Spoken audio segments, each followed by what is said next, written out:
नमस्ते बच्चों, कैसे हैं आप सब। आज हम अपना लेसन हमारा भोजन को और आगे बढ़ाते हैं और ये हमारे लेसन की लास्ट वीडियो है। पिछली वीडियो में हमने पढ़ा था भोजन के गुट, उपयुक्त भोजन यानी कि बैलेंस डाइट या संतुलित भोजन, और भोजन पकाने के लाभ क्या क्या हैं। आज हम इस वीडियो में भोजन पकाने की विधियाँ पढ़ेंगे, पेय पदार्थ के बारे में पढ़ेंगे और पेय पदार्थ बनाते समय ध्यान रखने योग्य बातें। भोजन पकाने की पहली विधि होती है उबालना। उबालने के लिए हमें माध्यम क्या चाहिए? पानी में उबाला जाता है। तो हम एक पतीले में पानी लेते हैं और उसमें सारी सब्जियां डुबो देते हैं, डाल देते हैं और वो फिर उसमें उबल जाती हैं। गैस पे रख के उसको तेज़ आंच पे रखते हैं और वो उबल जाती हैं। उदाहरण है, आपको पता है, दाल और चावल हम उबाल के बनाते हैं, मटर, गोभी, काफ़ी सारी सब्जियां उबाल के बनाई जाती हैं और मांस, मछली भी उबाल के बनाया जाता है। एग्स को भी, अंडे को भी उबालते हैं। इसका लाभ क्या है? उबला हुआ भोजन बहुत जल्दी पचता है, वेरी इजी टू डाइजेस्ट, क्योंकि वो बहुत हल्का हो जाता है। नेक्स्ट विधि हमारी है स्ट्यू करना या धीमी आंच पर पकाना। यूजुअली आप देखते हो कि उसमें हम बहुत थोड़ा पानी डालते हैं कढ़ाई में। जैसे हमने बहुत थोड़ा सा पानी लेंगे और गैस बिल्कुल स्लो रखेंगे और उसमें अपनी सब्जियां डाल देंगे। ठीक है, सब्ज़ी या फल जो भी हम पकाना चाहते हैं, मांस, मछली, वो धीरे धीरे उस पर पकता रहेगा। आंच धीमी रखते हैं, उसको ढक के रख देते हैं। इसका लाभ क्या है? एक तो भोजन हल्का होता है और शीघ्र पचता है। इसमें क्योंकि हमने गैस कम रखी है, धीमी आंच पे पका रहे हैं, तो ईंधन भी कम लगता है, फ्यूल जो है गैस कम यूज़ होती है। भोजन के पौष्टिक तत्व नष्ट नहीं होते, क्योंकि जो रसा है, जो ग्रेवी बनती है, वो हम भोजन के साथ ही खा लेते हैं। तो उसमें जितना भी उसके जो पोषक तत्व निकले थे उसके जो ग्रेवी में, उस पानी में, वो भी साथ ही खाए जाते हैं। तो इसलिए इसके पौष्टिक तत्व नष्ट नहीं होते। भाप से पकाना, भाप यानी कि स्टीम से जो हम खाना पकाते हैं, वो उसमें भी बहुत ज़्यादा वैरायटी है।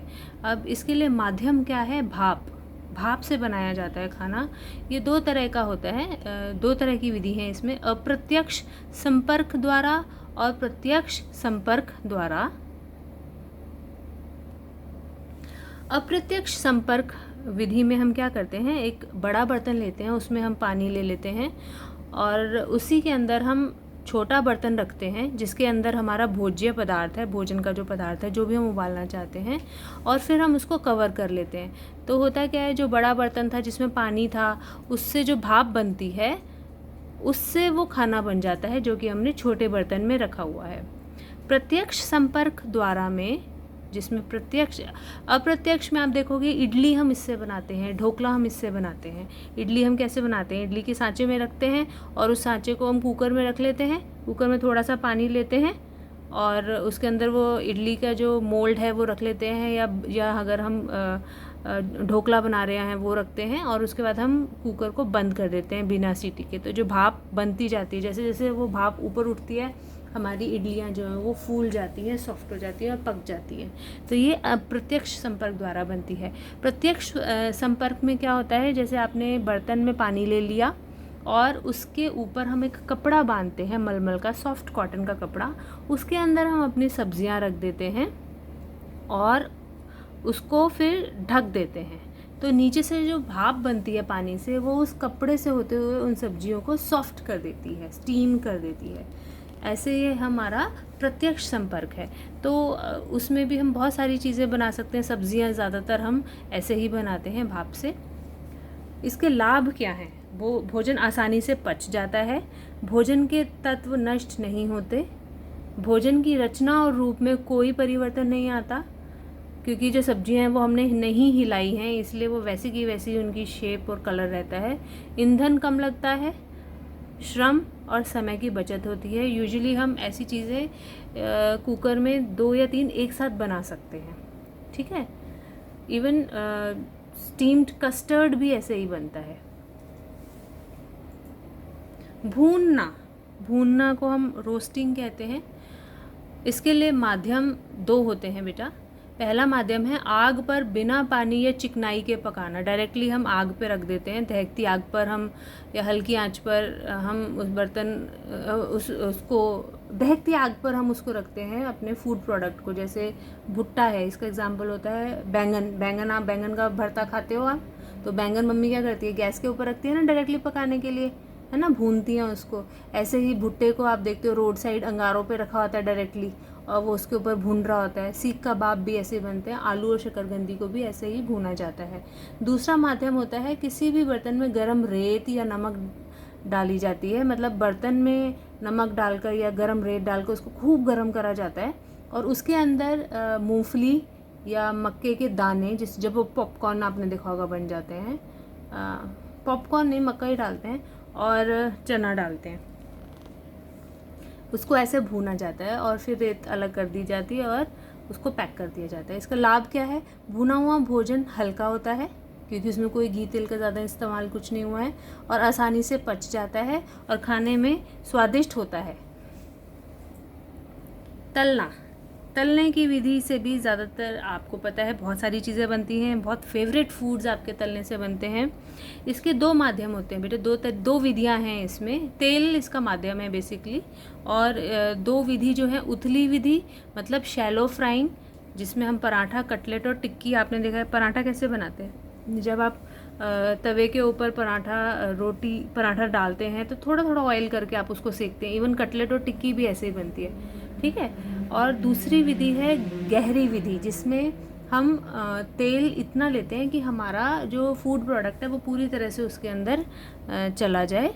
जैसे पूड़ी जब आप बनाते हो तो तेल ज़्यादा लेते हो, समोसा भी पूरी तरह से तेल में डूब जाता है, ऐसे ही पकोड़े, ठीक है। तो इसका लाभ क्या है, भोजन के तत्व जो हैं वो उसमें ही रह जाते हैं। क्योंकि होता क्या है कि जैसे आप समोसा बनाते हो, समोसे के अंदर आपने आलू, मटर, ड्राई फ्रूट्स डाल दिए, उनके कुछ पोषक तत्व हैं, जैसे उनके अंदर कार्बोहाइड्रेट्स है, प्रोटीन है, और उसको मैदे की कोटिंग के अंदर होता है ना, मैदे की पूड़ी सी बना के उसके अंदर आप सब कुछ फिल करते हो। तो जब आप फ्राई करते हो तो वो जो बाहर की कवरिंग है, मैदा तो हार्ड हो जाता है और सारे पोषक तत्व अंदर ही रह जाते हैं, ठीक है, और इसीलिए वो पौष्टिक रहता है। और सेकंड है, भोजन स्वादिष्ट लगता है। सेकने में भट्टी में शुष्क वायु, ड्राई एयर से पकाते हैं। इसमें स्टीम वगैरह कुछ नहीं होती है, हवा एकदम गर्म हवा होती है अंदर, और उसमें पकाया जाता है। भट्टी में भी पका सकते हैं, तंदूर में पकाते हैं, और अवन में भी पकाया जाता है। उदाहरण है तंदूरी रोटी, ब्रेड, केक और बिस्किट्स। लाभ क्या है इसके, भोजन के पौष्टिक तत्व नष्ट नहीं होते, भोजन आसानी से पच जाता है और भोजन स्वादिष्ट लगता है। अब इसमें क्या होता है, जैसे अगर आप केक बना रहे हो या बिस्किट बना रहे हो, आप उसका बैटर बनाओगे, जिन चीज़ों से आपने बनाना है उसको अच्छे से तैयार करोगे, उसको एक बर्तन में रखोगे और उस बर्तन को आप अवन में रख दोगे। धीरे धीरे क्या होता है, वहाँ अवन का जैसे जैसे टेम्परेचर ज़्यादा होने लग जाता है तो उसके अंदर जो एयर है वो गर्म होने लग जाती है, और उस गर्म ड्राई एयर से, शुष्क वायु से वो जो केक है वो फूलने लग जाता है, और ऐसे ही बिस्किट्स बनाए जाते हैं और ऐसे ही ब्रेड बनाई जाती है। नेक्स्ट टॉपिक हमारा है पेय पदार्थ। पेय पदार्थ मतलब पीने वाले पदार्थ। इनका क्या लाभ है, प्यास बुझाते हैं, गर्मी बहुत लगती है तो प्यास जो है वो हमारी बुझाते हैं। आप देखते हो स्कूल से जब आप घर जाते हो कितनी गर्मी लगती है तो फटाफट लगता है कुछ पीने को मिल जाए सबसे पहले, क्योंकि इतना पसीना बह जाता है। शरीर में पानी की कमी को पूरा करते हैं, क्योंकि इतना पसीना निकलता है तो हमें बार बार प्यास लगती है, तो उसके लिए हमें पेय पदार्थ पीने चाहिए। खून का दौरा बढ़ाते हैं, क्योंकि अगर पानी की कमी हो जाएगी तो खून गाढ़ा हो जाएगा, वो पूरे शरीर में अच्छे से नहीं जा पाएगा। अगर हम खूब सारा पानी पिएंगे तो हमारा जो खून है वो अच्छे से बॉडी में जा सकता है, घूम सकता है।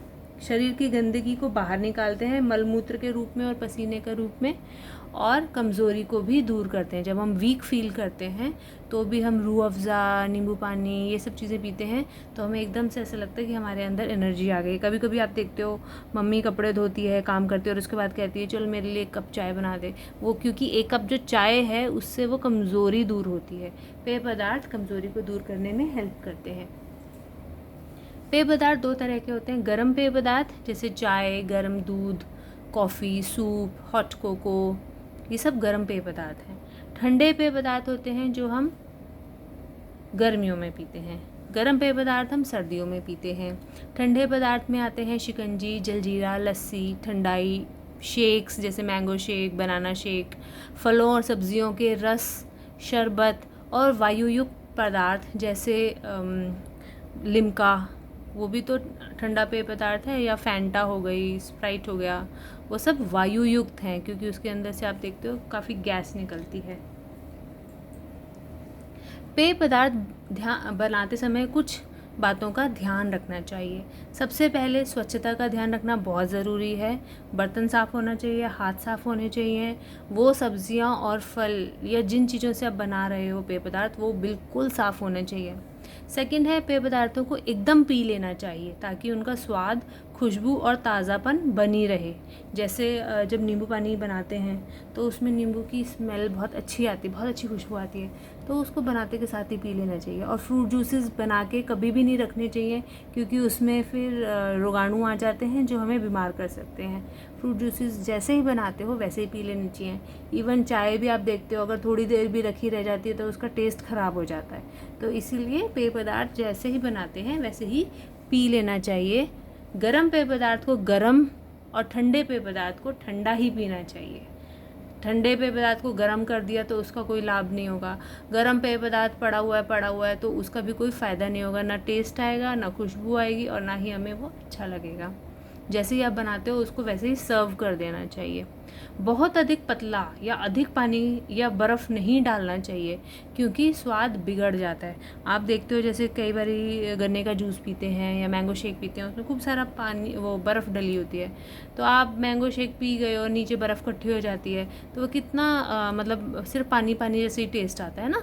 तो इसलिए बहुत ज़्यादा पतला नहीं बनाना चाहिए और बहुत ज़्यादा पानी और बर्फ़ का इस्तेमाल नहीं करना चाहिए। जितना पेय पदार्थ पीना है उसी प्रकार का गिलास या कप का साइज़ होना चाहिए। जैसे ऐसा नहीं कि पूरी ऊपर तक भरा हुआ है, वो जब तक आप सर्व करोगे या पीने बैठोगे वो साइडों से गिर ही गया है सारा, है ना।